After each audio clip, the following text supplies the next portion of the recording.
C'est à Gaillac que Bernard Laporte est né au rugby, que de chemins parcourus depuis. Le Brennus brandit avec Bègle, les titres conquis comme entraîneur au Stade Français et à Toulon. Sélectionneur du 15 de France, Laporte endosse aussi le costume de secrétaire d'État chargé des sports. Aujourd'hui patron du rugby français, Bernard Laporte veut redonner vie au monde amateur.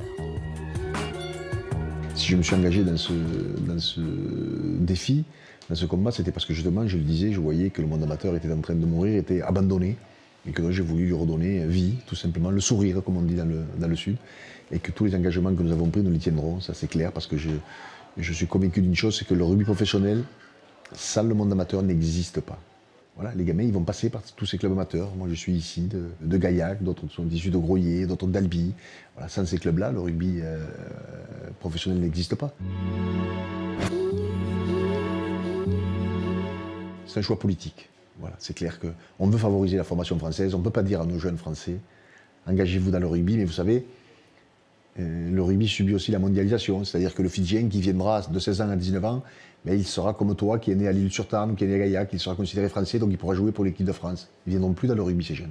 On m'a demandé au club français d'avoir beaucoup moins d'étrangers, et j'ai envie de dire qu'à la fin du mandat, il faudra que notre engagement soit respecté, c'est-à-dire sur 23, 5 joueurs non sélectionnables pour l'équipe de France. Il n'y a aucune divergence de vue. Il y avait à un moment donné des gens qui étaient en compétition. Lui au Stade Toulousain, moi au Stade Français, puis après à Toulon.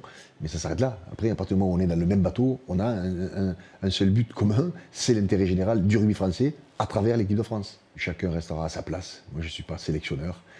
Jamais je n'interviendrai sur le choix des joueurs, sur la façon de jouer. C'est son problème, c'est son domaine. Mais ensemble, on doit avoir des résultats.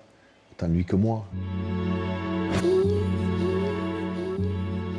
La mission de l'équipe de France, c'est quoi? C'est de faire rêver les gamins et que les gamins aient envie de pratiquer notre sport. C'est aussi simple que ça. Et moi, je l'ai toujours dit à mes joueurs, quand j'entraînais les équipes de France, je leur disais, quel est notre premier challenge? C'est faire en sorte qu'un maximum de gamins qui ne sont pas dans le rugby aient envie d'y venir parce que vous leur plaisez, parce qu'ils ont envie de vous ressembler. Donc c'est ça la mission de l'équipe de France. Et pour ça, il faut communiquer. Je vais vous faire un petit scoop, c'est que Mazzolini va nous rejoindre. J'ai demandé à ce qu'il nous rejoigne et qu'il s'occupe bien sûr de tout ça, quoi.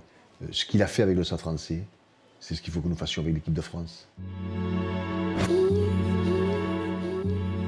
Je le répète, la fédération, elle appartient au club.